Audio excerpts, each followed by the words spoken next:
Hola chicos, continuando con el video anterior, siempre hablando del tema de motores, me quedó pendiente hablar acerca de la placa de datos de los motores eléctricos, cómo interpretar una placa de datos, cómo tomar la información necesaria para poder realizar el diseño de la instalación eléctrica, que es lo que nos importa en este caso. Bien, la placa de datos no es más que una etiqueta informativa. Esa etiqueta normalmente es metálica. De hecho, en los motores industriales la etiqueta es metálica, está muy bien manufacturada. En cambio, los motores residenciales, esa etiqueta suele ser de papel que a la primera mojada se va. ¿Por qué la diferencia? Bueno, los motores residenciales suelen ser baratos, normalmente suelen estar pegados en bombas, ¿no? En los motores de las bombas eléctricas que utilizamos en las casas. Y al ser equipos de bajo costo, pues digamos que su instalación ya está muy normada. Si se quema el equipo, pues es relativamente económico cambiarlo. Um, Normalmente la instalación de los motores o de las bombas utilizadas en las casas o son 110 o son 220. No hay tanto, um, no se requiere de mucha experiencia técnica para poder realizar una instalación de una bomba residencial o de un motor residencial de uso residencial. En cambio, en la industria, pues la información que te brinda la placa de datos es de suma importancia.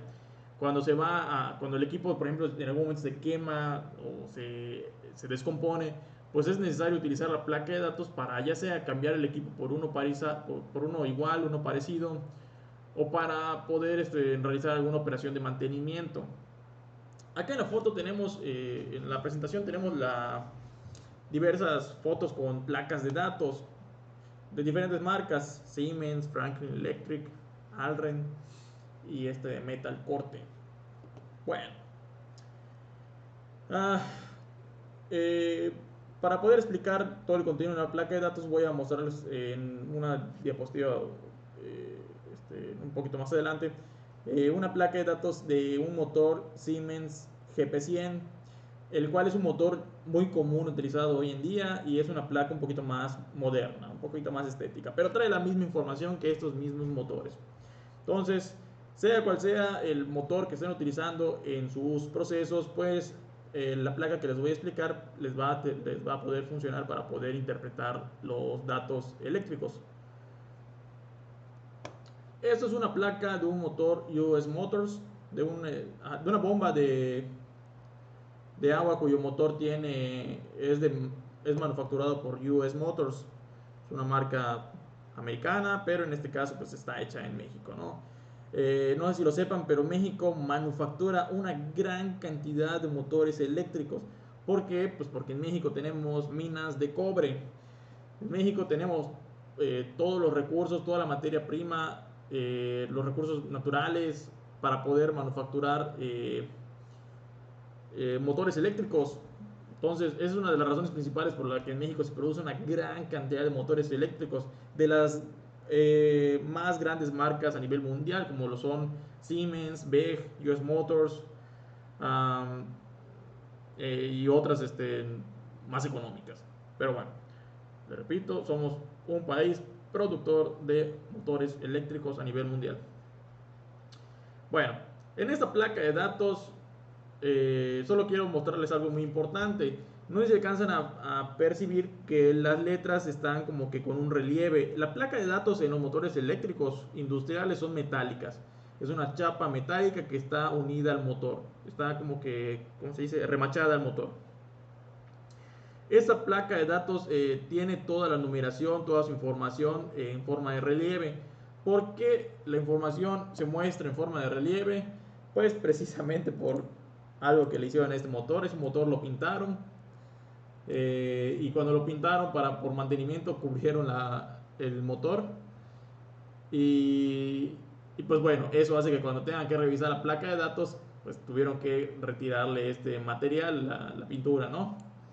Bueno, ¿cuál es la utilidad de que tenga un realce la información de la placa de datos, y es precisamente que para que no importa cuánto tiempo pase o a veces el maltrato que reciba el motor, basta con limpiar la placa esta de datos y los numeritos, como son metálicos o están con un realce metálico, pues se pueda seguir contando con la información de la placa de datos. Si la placa de datos fuera pintada, es decir, todas las letras y los números, los indicadores fueran con pintura, no se entendería, o sea, no habría manera de, digamos, de obtener qué información tenía ese motor o qué tipo de motor era.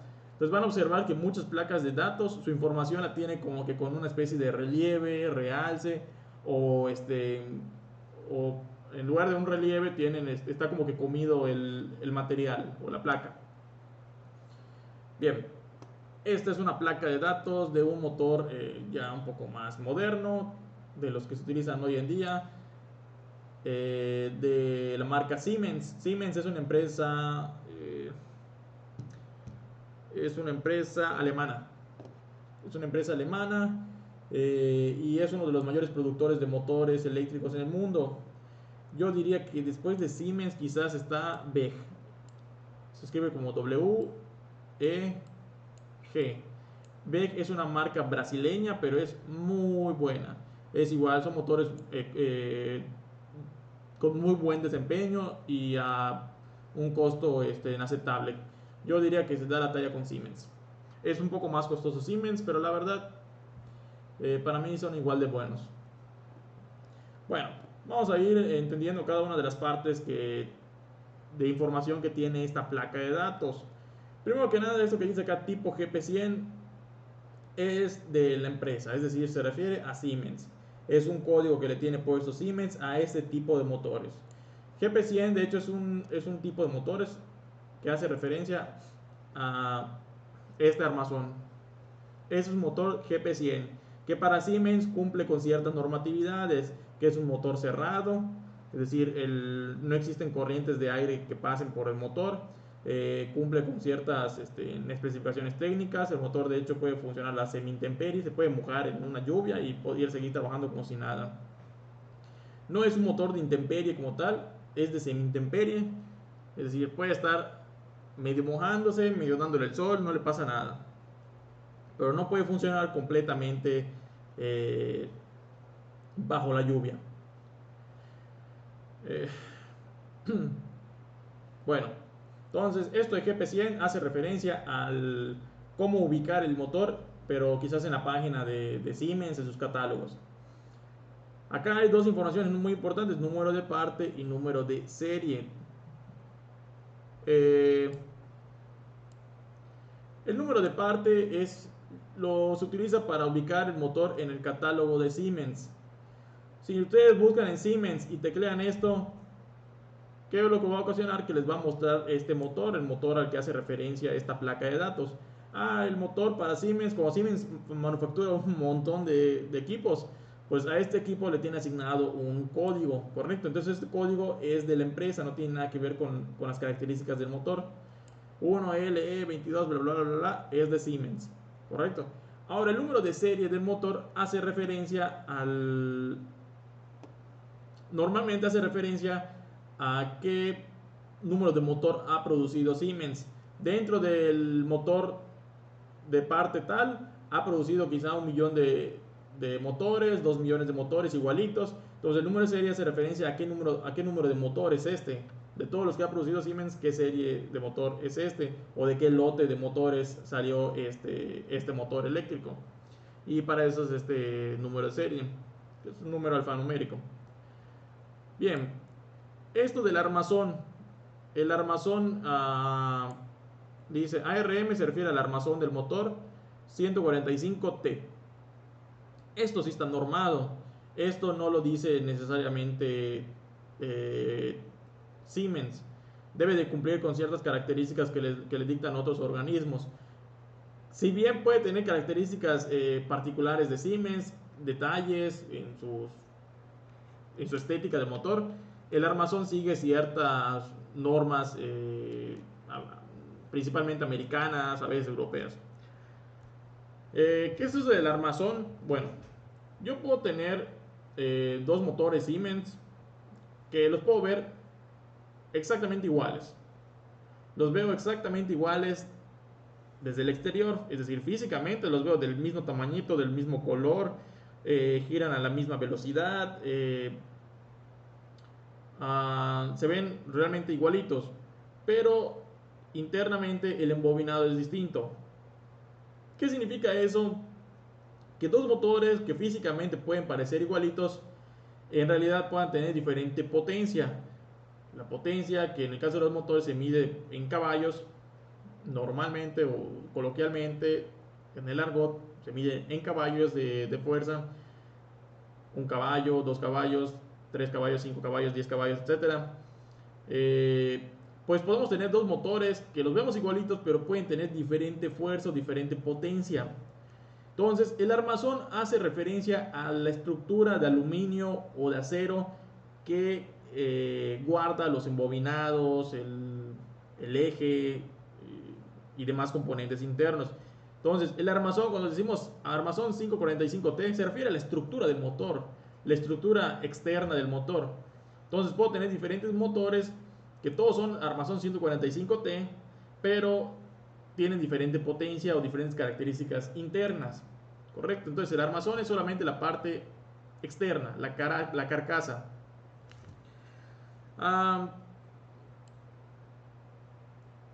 Esto de IP55 hace referencia a un estándar que básicamente te especifica qué tan resistente es este equipo contra polvo y humedad. Estoy seguro que algunos de ustedes tendrán algún celular de esos que aguantan estar bajo el agua y que te lo vendieron como que el celular tiene resistencia IP, creo que 67. ¿A qué hace referencia esto? A que el celular prácticamente puede resistir cualquier tipo de polvo y puede estar sumergido bajo el agua. Uno de los números de IP, si no me equivoco, el primero es para polvo y el segundo es para agua o humedad. Las normas IP lo que hacen es que prueban los motores para que puedan funcionar en condiciones de agua, de polvo, y lo que evalúan es cuál de todas las condiciones es la que pasan. Creo que en el caso del polvo, o sea, creo que el primer dígito llega hasta el 6 y el segundo dígito llega hasta el 8, si no me equivoco. Entonces, uno es con respecto a los polvos, si aguanta polvos finos o polvos muy rugosos, etcétera. Ya depende de la granulometría del polvo. Y el otro es con respecto a la humedad, si aguanta solamente brisitas de agua, si aguanta gotas de agua, si aguanta agua a presión, si aguanta estar sumergido completamente bajo el agua. Entonces, IP55 es que tanto polvo y humedad aguanta.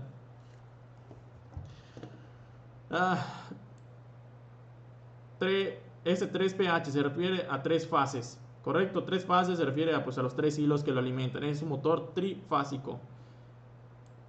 Esto que tenemos acá habla del tipo de NEMA B, habla del tipo de interconexión que tiene el motor. Después le hablo de esto, los voy a explicar con la cámara más o menos a qué hace referencia. Bueno, los valeros, de este lado tenemos los valeros. Les decía que los valeros, el motor que tiene un eje, este eje para que pueda girar libremente requiere de dos valeros. Los valeros son estos elementos mecánicos que hacen que el eje pueda girar como si nada. Los valeros los hay de muchas categorías y muchas medidas. Entonces, en este caso, acá te está diciendo cuál es el tipo de valero. Todos los valeros están como que normalizados y este es un tipo de valero. Valero 6205ZZ. Si ustedes van a un lugar que vende valeros, central de valeros, distribuidora de valeros del sureste, cualquier lugar que venda valeros acá, base con que les den este numerito, incluyendo este, es clase C3. Habla de digamos que es un dato adicional del tipo valero. Un valero, si solicitan comprar un valero 6205ZZC3, es básicamente la refacción del valero. ¿Por qué trae acá información acerca de los valeros? Los valeros son los rodamientos. Cuando el rodamiento empieza a perder sus capacidad digamos que su lubricación interna, empiezan a desgastarse. Al desgastarse los valeros, los motores empiezan a brincar o a hacer ruidos. Es decir, el eje empieza a brincar, ya no está tan bien centrado, porque los valeros perdieron, digamos que, sus propiedades mecánicas que hacían que el eje se mantuviera perfectamente colineal, derechito, sin brincar, sin rebotar, etcétera, bien centrado. Entonces, los valeros realmente es una pieza que muchas veces se requiere cambiar en los motores, sobre todo cuando cumplen cierto número de horas funcionando. Entonces, para poder cambiar los valeros, pues basta con que veamos acá en esta placa de datos cuáles son los valeros que utiliza este motor. En este caso vemos que utiliza dos valeros en el eje delantero y en el lado del ventilador, y los dos valeros son igualitos. Correcto. Cambiar esas piezas realmente requiere ya de habilidades un poco más técnicas, conocimiento muy técnico de los equipos y extracción de valeros. Pero bueno, nada, es para que entiendan un poquito de a qué hace referencia este cuadrito. Bueno, el aislamiento clase F.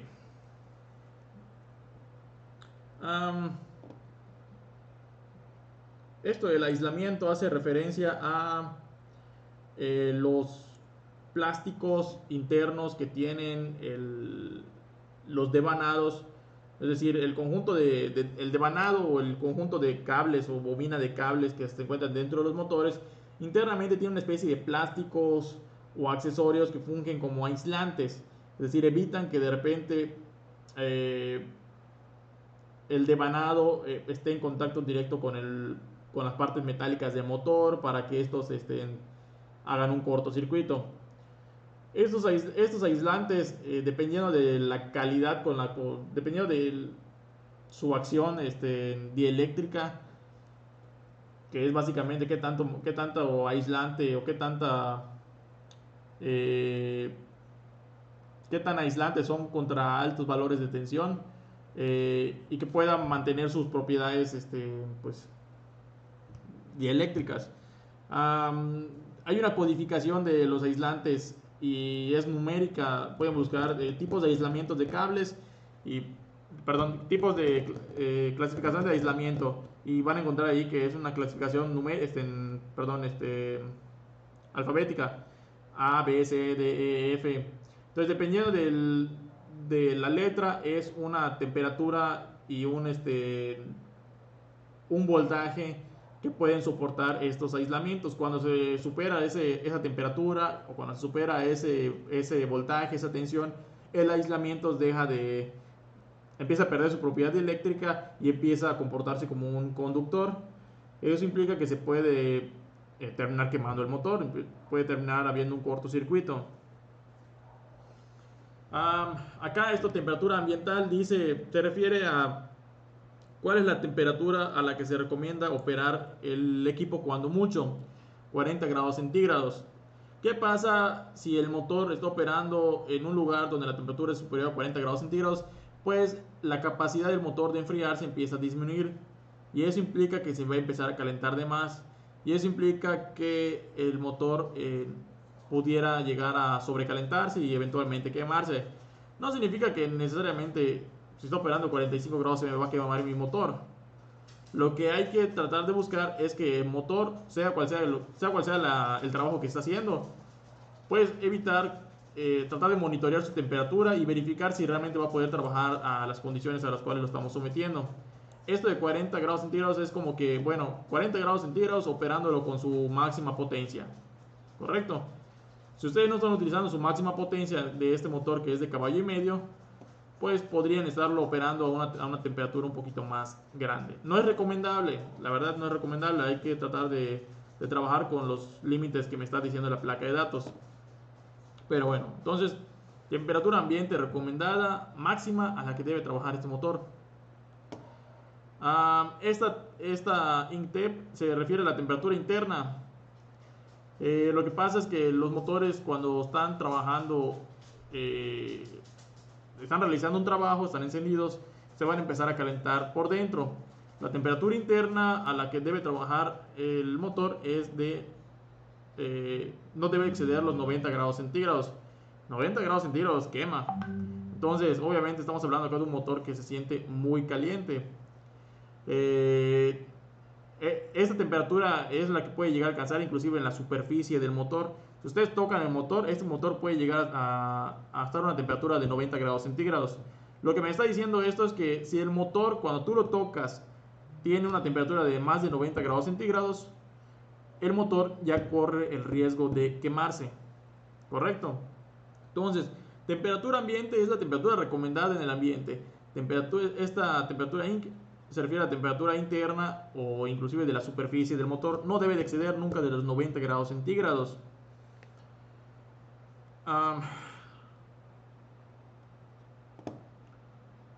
Bien. Esta temperatura la pueden medir con un simple termómetro o con un termómetro de estos láser que han estado utilizando, no láser, perdón, infrarrojos, que han estado utilizando en los, no sé, en los comercios para poder ingresar al súper o algún sitio donde te miden la temperatura.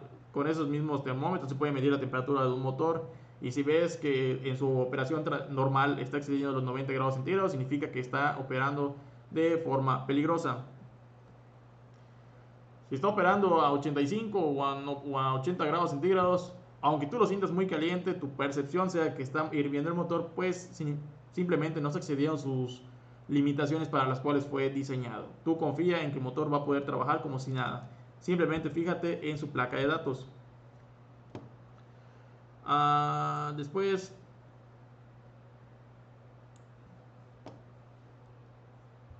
vamos a ver el peso. Este es el peso del equipo, 26 kilogramos, es un motor bastante pesado. Yo he utilizado de estos motores, he conectado motores de 1 caballo, de 2 caballos, y el más grande que he conectado es de 5 caballos, de estos motorcitos. Si el de 5 caballos pesa un montón, es difícil levantarlo y maniobrarlo.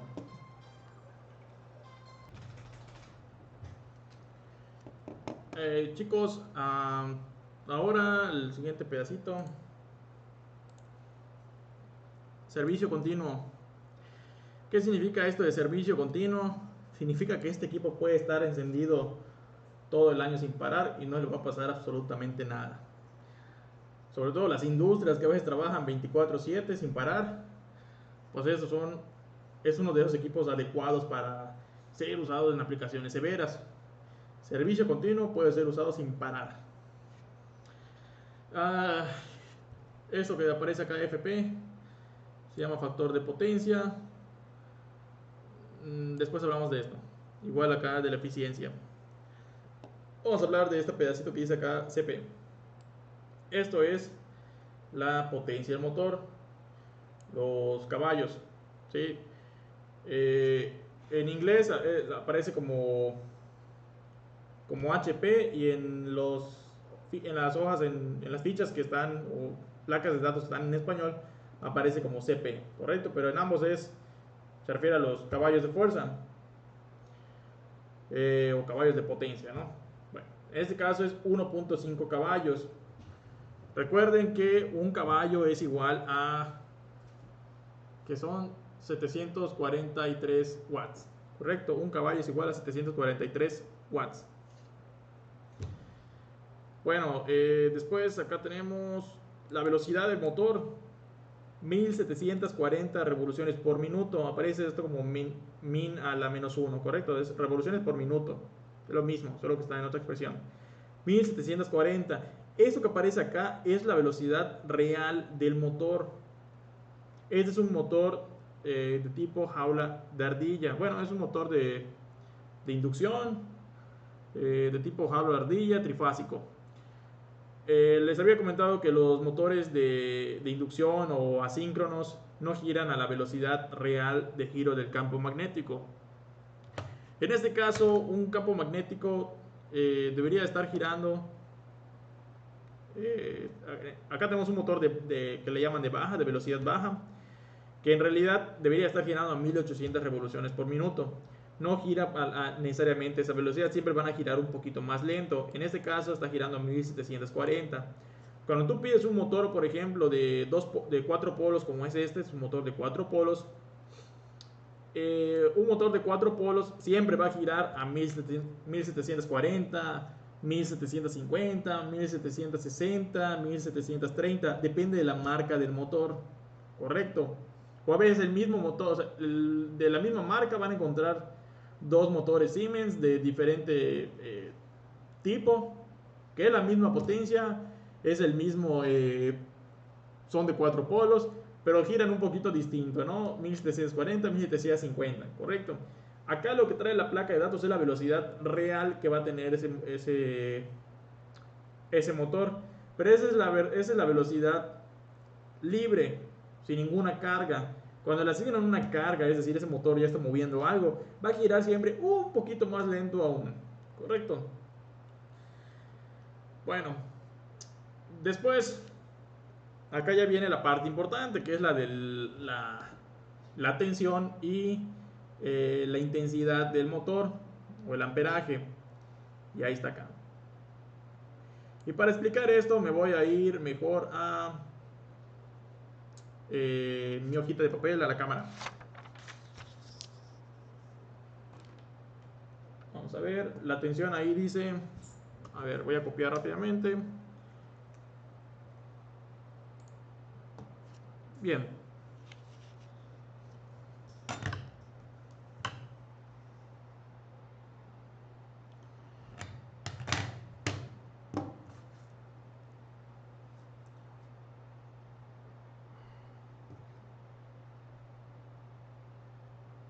Ok. Bueno, en ese caso la presentación tenía una tensión, si no lo registraron, dice voltaje, tiene una tensión de 200, entre 208 a 230 o 460. Y después en el amperaje o la intensidad de 4.3 amperes a de 4.3 a 4.2 o 2.1. ¿Qué rayos significa eso? Bueno, les había dicho que algunos equipos se pueden conectar a dos tensiones diferentes. Hay bombas de agua, por ejemplo, de uso residencial que se pueden conectar a 110 o a 220, siempre en monofásico. Hay equipos trifásicos que se pueden conectar a 220 o 440. Trifásico 220 o trifásico 440. Trae dos opciones de conexión. Hay máquinas de soldar eléctrica que son que se pueden conectar a 220 o 440, pero con dos hilos nada más. Correcto. Entonces hay equipos que tienen diferentes esquemas de conexión. Y algunos de esos equipos tienen dos opciones. La mayor parte de los equipos de uso residencial nada más tienen una opción. En los equipos de uso industrial muchas veces tienen dos opciones. ¿Qué significan esas dos opciones? Acá las dos opciones son esta, opción 1, esta, opción 2. Lo que me está diciendo, a ver, acá puse, anoté mal esto, son 208. Entre 208 y 230. Lo que me está diciendo esto es que cuando conecto mi motor a una tensión entre 208 y 230, cualquiera. Si la tensión en tu casa es 220, entra en este rango.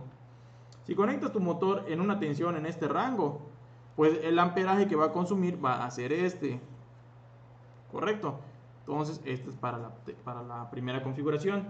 Si mi motor está conectado a 220 volts, el amperaje que va a consumir va a ser entre 4.3 y 4.2. Por otro lado, si mi motor está conectado a una tensión de 460, lo que va a consumir son 2.1 amperes. ¿Correcto? Bien, y acá viene una formulita importante que les voy a mostrar para poder calcular esto, de dónde rayos sale esto de las tensiones y el amperaje. Por el momento dense cuenta de algo importante. Si yo tengo mi motor conectado a una tensión baja, en este caso cuando estamos hablando está conectado a baja o está conectado a alta el motor, se refieren a la tensión. Está conectado a la tensión de bajo voltaje o está conectado a la tensión de alto voltaje. Correcto. Bajo significa 220. Alto 460 o 440 dependiendo del tipo de motor. Correcto. Normalmente, por ejemplo, en la Facultad de Ingeniería Química, todos los motores trifásicos que hay son así. Tienen para 220 y para 440. Pero en la facultad hay corriente trifásica a 220. Entonces todos los equipos los conectamos a esta tensión. Si lo conecto a esta tensión, ¿cuánto va a consumir cuando tenga su carga? 4.3 o 4.2 amperes. Bien, entonces ahí te los voy a mostrar unas formulitas.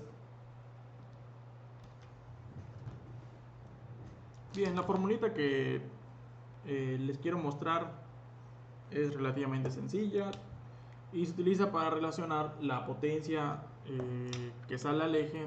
El motor tiene una potencia que me imprime al eje, pero también va a consumir una potencia eléctrica.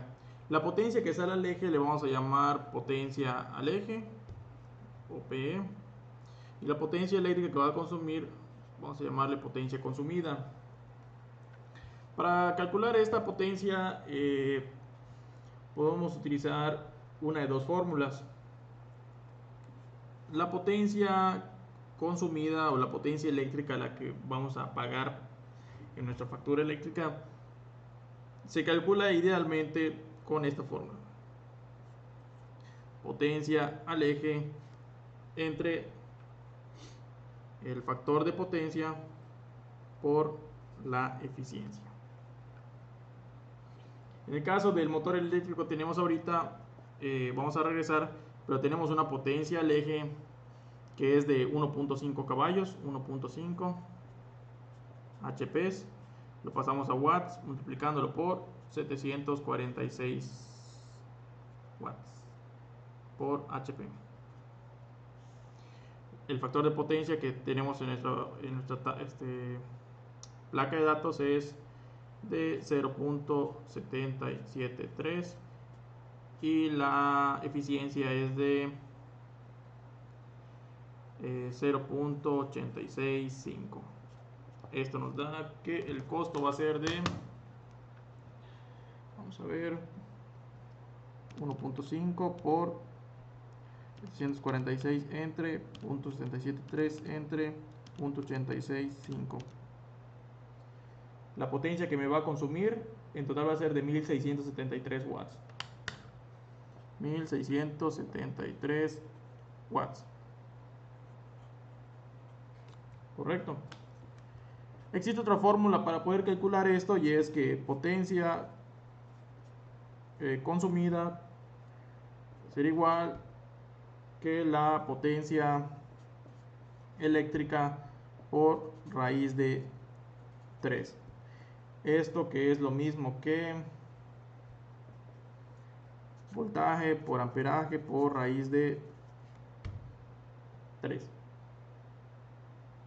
En este caso mi equipo,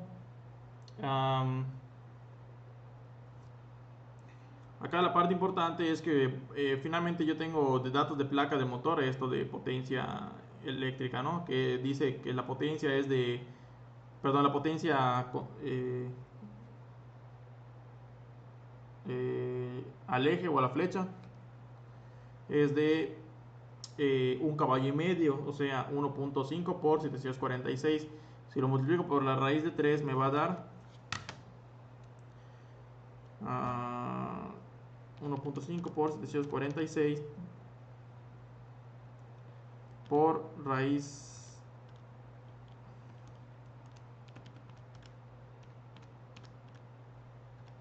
de 3 me va a dar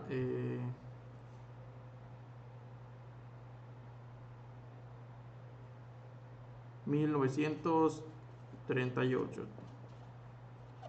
Bueno, acá lo importante es que este dato es un aproximado, en cambio este dato es un estándar. Pues esta formulita es simplemente para un aproximado. Esta formulita que tenemos acá es para tener el valor exacto. Esto significa que el motor me va a estar consumiendo 1673 watts. Correcto. Esto es solamente para conocer cuál va a ser la potencia eléctrica o suministro eléctrico que voy a tener que alimentarle a mi motor eléctrico. Ahora, en el caso del motor eléctrico, a mí me interesan los datos de placa. Vamos a regresar al Excel, perdón, al PowerPoint. Y bueno, acá tengo los datos de voltaje que les comenté. Puede funcionar entre 208 y 230 en una tensión baja y entre 4.3, perdón, y a 460 en una tensión alta, dependiendo de cómo yo conecte este motor. Ahora, dependiendo de cómo yo lo conecte, voy a tener consumos distintos. Si lo conecto a la tensión baja, puede consumir entre 4.3 o 4.2. Está como un rango el consumo del amperaje, porque también está como un rango el consumo del la tensión de trabajo del voltaje.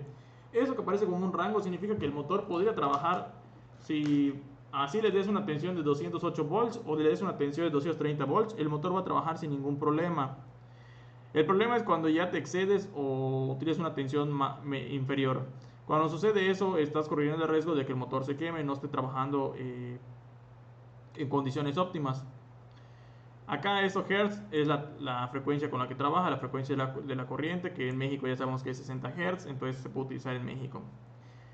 Esto que aparece acá, el factor de servicio, es una especie de factor de seguridad que lo único que dice es una medida que me indica en qué nivel de sobrecarga puedo llegar a operar un motor. En algunas ocasiones los motores se sobrecargan, ¿no? Entonces, ¿qué significa que se sobrecargan? Que están trabajando para generar o para realizar un trabajo superior a las características de diseño del motor. El factor de servicio es una especie de parámetro que me dice, bueno, tú puedes llegar a utilizar este motor un 15% por encima de su diseño, de su potencia de diseño, sin que el motor se queme. Se va a calentar un poquito más y se va a desgastar un poco más rápido, sí, pero puedes llegar a utilizarlo hasta un 15% por encima de su capacidad, de su diseño, y va a funcionar perfectamente el equipo. Ahora, si tú utilizas el motor con con una sobrecarga, el motor va a consumir más. Y acá viene la parte importante. Bueno, voy a buscar una herramienta. Eso que tengo acá ya se los había mostrado en otros videos, es una pinza amperimétrica. ¿Para qué sirve la pinza amperimétrica?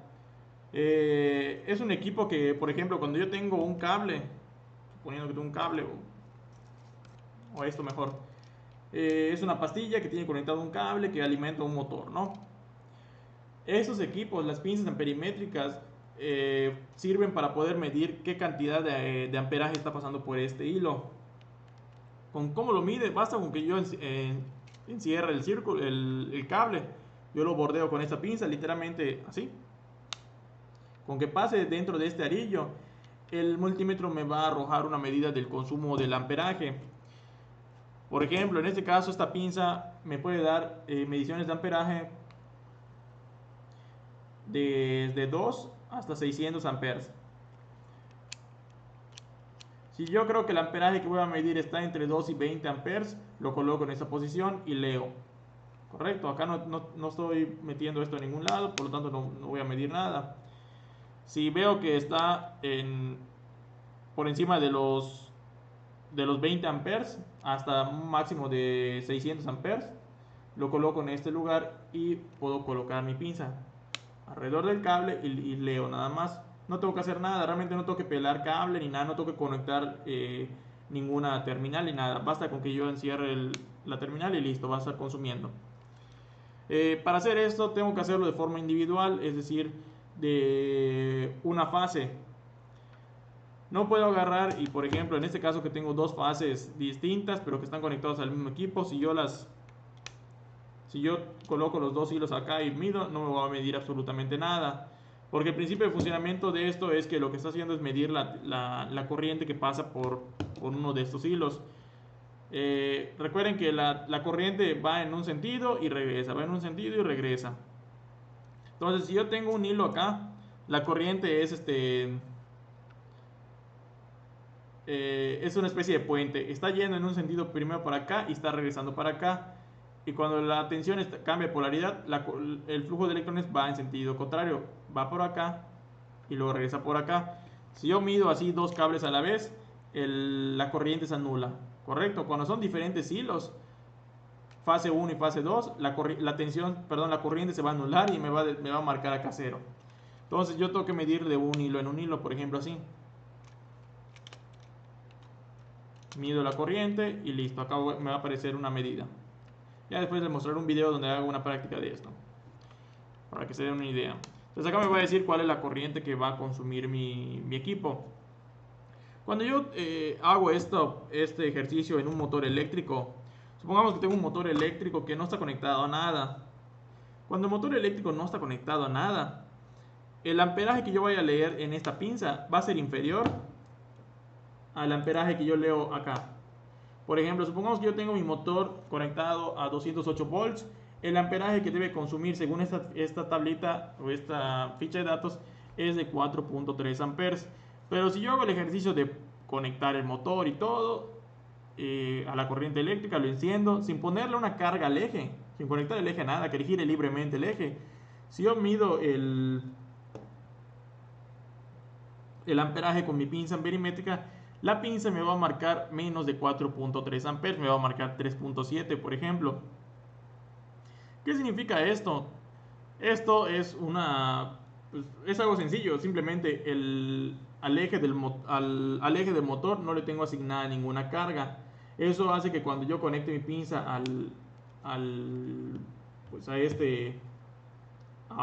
cualquiera de los hilos, a la fase 1, a la fase 2 o a la fase y al neutro, a la fase o al neutro, a cualquiera que yo lo conecte, que yo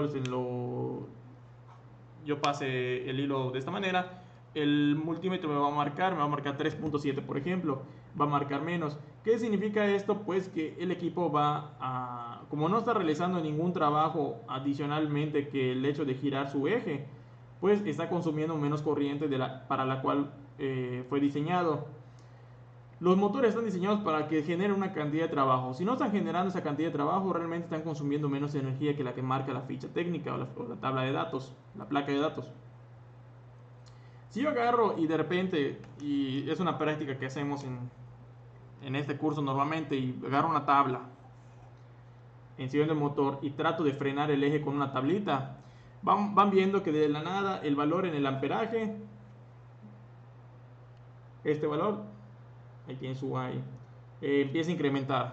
Y conforme yo me recargo más sobre esta tablita o sobre el eje, le estoy imprimiendo una mayor fuerza. Una característica que tiene el motor es que el motor, como tiene la obligación de seguir los campos magnéticos y los campos magnéticos no se detienen, pues el motor le importa un pepino cuál sea la carga que tiene asignada de este lado. El motor, con tal de girar a la misma velocidad, va a empezar a demandar más flujo de electrones. Entonces, los motores eléctricos demandan el flujo de electrones en función de la carga que le tengas asignada. Si yo de la nada estoy tratando de frenar el motor al máximo, este motor, con tal de satisfacer la velocidad con tal de seguir el campo magnético, va a empezar a demandar más y más y más electrones, es decir, el amperaje se va a ir para arriba. Bueno, el límite del amperaje para el cual fue diseñado un motor es el que marca su placa de datos. En este caso, para 208 volts, el amperaje es de 4.3 volts, pero 4.3 amperes. Si yo me excedo de esos 4.3 y lo llevo a los 5 amperes, lo que va a pasar es que pues finalmente el motor, al estar pasando los electrones por acá, el motor tiene una eficiencia, va a empezar a generar más calor del que normalmente genera, hasta el punto en el que el motor se sobrecaliente y muera. ¿Correcto? Entonces lo importante es que yo nunca le conecte una carga superior a la carga para la cual fue diseñado este equipo. ¿Cómo sé si el motor está trabajando correctamente? Pues midiendo el amperaje. Yo conecto el motor, le conecto su carga, sea cual sea su función, mover cadenas, un agitador, una mezcla, lo que sea que esté haciendo este motor. Al fin y al cabo, después de que hice mi instalación, lo que debo hacer es utilizar un perímetro de gancho, medir en esta línea, colocarlo acá, medir y verificar que no exceda el amperaje de su placa de datos. Es todo lo que voy a hacer. Ahora, para su instalación eléctrica, la que ustedes están haciendo, ustedes no saben cuál va a ser la carga final a la que esté sujeto su motor. Lo importante es que del motor que estén utilizando o el motor que tenga la máquina que escogieron, ustedes van a utilizar su amperaje nominal, es decir, el máximo que debería estar consumiendo este equipo, y con respecto a este amperaje van a hacer su diseño eléctrico, ¿correcto? Siempre con respecto al de la placa de datos. Ahora, regresando a la placa de datos, esto de factor de servicio, perdón, el factor de servicio decía que se puede utilizar este equipo, ¿dónde estaba? Ahí está. El factor de servicio decía que se puede utilizar en un 15% de exceso. Se puede sobrecargar el equipo en un 15% y va a poder trabajar de forma continua sin ningún problema, ¿correcto? Pero excedido de ese 15%, se acaban las garantías. Ya, si quema su motor, es muy tu problema. Acá la cosa es importante, vean lo que dice el factor de servicio. Perdón, acá, esta tablita que sigue acá dice amperaje del factor de servicio. Obviamente, si yo estoy sobrecargando el motor, ya no va a consumir 4.3 amperes. Vamos a la cámara. Si yo estoy sobrecargando el motor, va a consumir un 15% más de amperaje. Es decir, si de antes era 4.3 amperes, ahora va a consumir 4.3 por 1.15, 4.9 amperes. Correcto, verificamos en la placa de datos y acá dice efectivamente que va a consumir 4.9 amperes. Correcto, este es el amperaje que deben de leer cuando lo están operando con sobrecarga, pero nunca debe de pasarse de este amperaje, nunca.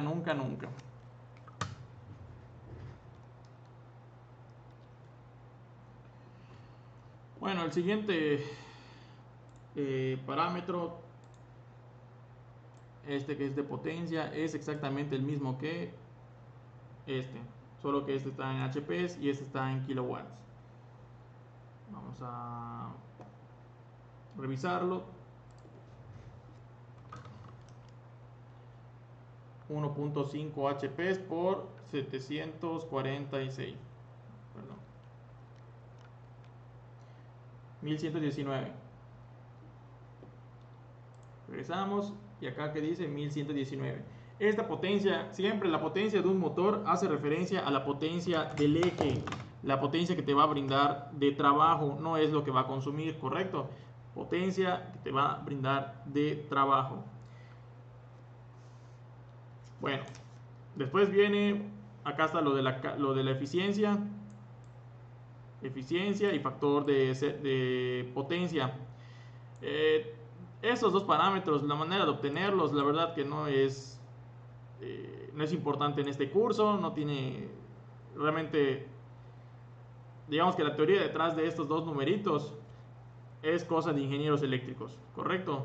Solo sepan que se tienen que utilizar este factor de potencia y la eficiencia para poder calcular el consumo eléctrico, ¿correcto? Con la formulita que ya vimos. Y la eficiencia, acá dice eficiencia nominal y eficiencia mínima. Lo que pasa es que cuando nosotros no tenemos, bueno, nosotros tenemos el equipo conectado a una carga y está operando para mover dicha carga, la eficiencia de ese equipo es la eficiencia nominal. Es decir, cuando estás desarrollando el eje 1.5 HP de potencia, la eficiencia de ese equipo va a ser del 86.5%.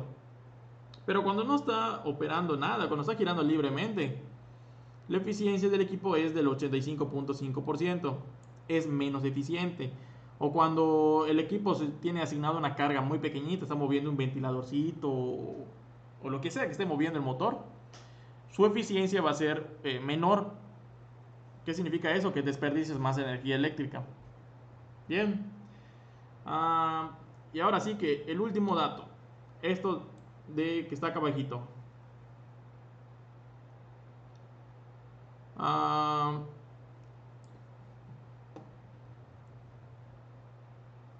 Bueno, lo que vemos acá abajo es referente a cómo conectar un motor trifásico que tiene dos opciones de tensión. En este caso tiene la opción de trabajar a una tensión de 220 volts y otra tensión de 440, ¿no? Nominales, o como le quieran decir, 460. Digo, cuando me refiero a 440 me refiero a los 440 nominales, que en la práctica ya puede ser 460. Y en este caso, cuando digo 220, pues en la práctica puede ser 230, 208, dependiendo de la tensión del lugar. Bien, entonces acá viene algo importante. Este motor eléctrico se puede conectar a dos tensiones diferentes. Pero ¿cómo conectarlo a esas tensiones diferentes? Si tú tienes en tu fuente, en tu suministro eléctrico, tensión a 220, trifásico a 220, pues lo tienes que conectar a trifásico 220. Si tienes trifásico 440, pues lo tienes que conectar necesariamente a los 440, es decir, tienes que utilizar este diagrama de conexiones. Entonces, ese que dice bajo voltaje hace referencia a los 220 y ese que dice alto voltaje hace referencia a los 440 o 460 en este caso. Lo que me está diciendo, si tu suministro eléctrico está a 220, tienes que conectarlo así. Si tu suministro eléctrico está a 440, tienes que conectarlo así. Internamente, ¿qué significa eso o qué rayos significa en el motor? Bueno, cuando ustedes destapan la caja de conexiones del motor, este conector tiene 9 cablecitos. Correcto, tiene 9 cablecitos. Esos 9 cablecitos, literalmente destapo la caja de conexiones y aparecen 9 cablecitos y están numerados. Tienen una etiquetita que dice 1, 2, 3, así hasta llegar al 9. Lo que me está indicando esta tablita es que, por ejemplo, yo tengo acá conexión trifásica, así que tengo línea 1, línea 2 y línea 3. Me dice, si tú solamente tienes tensión de bajo voltaje, es decir, de 220, lo que tienes que hacer es que vas a agarrar el cablecito número 4, vas a agarrar el cablecito número 5, vas a agarrar el cablecito número 6, los vas a pelar y los vas a unir entre sí y los encintas. Entonces son cablecitos del mismo motor que los pelas, los corchas, los juntas las terminales de cobre y los encintas. No los vas a conectar a ninguna línea, solo los conectes entre sí y listo. Y por otro lado vas a agarrar el cablecito número 7, vas a agarrar el cablecito número 1 y estos dos, tanto el 7 como el 1, los vas a pelar y los vas a encintar junto con la línea L1, junto con la primera fase. Vas a agarrar el cablecito que tiene la etiqueta número 2, el cablecito que tiene la etiqueta número 8, los vas a pelar y los vas a unir junto con la línea número 2.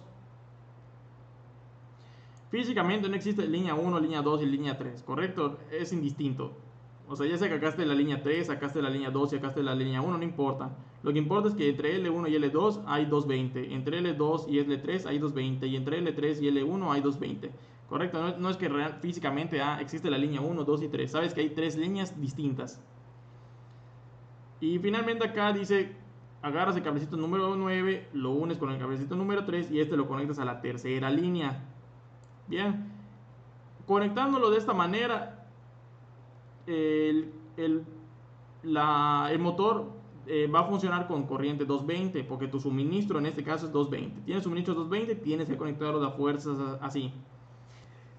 Si tú tienes un suministro 440, es decir, tienes también tu línea 1, tu línea 2 y tu línea 3, pero ahora entre la línea 1 y la línea 2, cuando tú miras con el multímetro va a haber 440 o en este caso 460.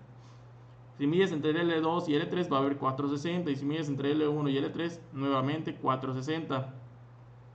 ¿Cómo rayos vas a conectar los cables internos del motor? Acá dice pelas el cable 4 y lo unes con el cable L7, con el cable 7 y los encintas entre sí y no los conectas a nada. pelas el cable número 5, pelas el cable número 8, los encintas entre sí, los unes y los guardas. Pelas el cable número 6, pelas el cable número 9, los unes entre sí, los encintas y los guardas, es decir, se quedan dentro del motor.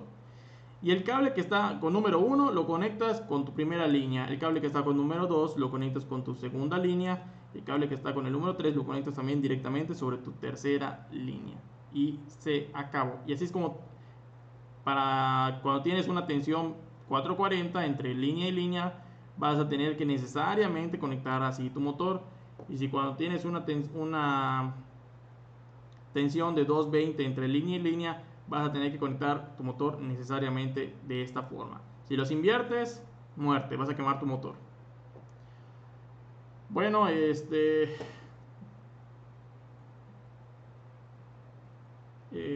es todo por el momento. Es toda la información de la placa de datos. Pueden regresar en su video y tratar de ver esta placa de datos. Acá pueden ver, este es un motor de 75 caballos, es una bomba muy grande, 75 caballos. Yo tomé esta foto. Vean que la eficiencia creció, acá la eficiencia es del 95%. Mientras más, una característica en general es que mientras más grande sea el motor, son de mayor eficiencia. Y en cambio, mientras más pequeños sean los motores, como los motores de las residencias, las bombitas chiquititas que valen 400 pesos, son las menos eficientes de todas. Consumen mucha corriente con respecto a la energía que le brindan al agua. Acá, por ejemplo, ya podemos leer que este motor puede trabajar en 230 volts o 440 volts. Bueno, 460. Que la velocidad de este motor es de 1740, por lo tanto es de 4 polos. La frecuencia es de 60 Hz. Su factor de servicio es de 1.15. Es un motor trifásico.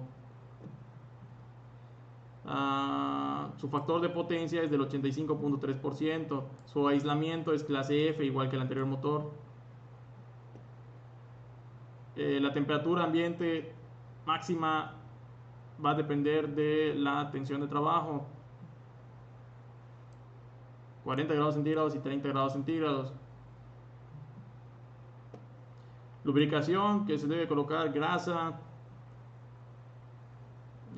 Servicio continuo, ¿qué significa esto? Puede trabajar todo el año sin parar y no le va a pasar absolutamente nada mientras le demos sus mantenimientos preventivos.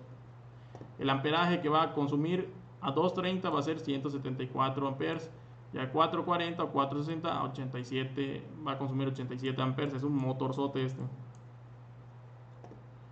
Los rodamientos o los valeros del lado de la carga se refiere al que está cercano al eje, es este 6211J, y del lado opuesto, donde está el ventilador, 7220B. Y ya datos de la marca, ¿no? Que es el número de serie del motor. Como pueden ver, son todos los datos de placa. El armazón también viene por acá, 365 TP. Y bueno, acá es el NEMA B. Y este clave, no sé a qué hace referencia, pero bueno.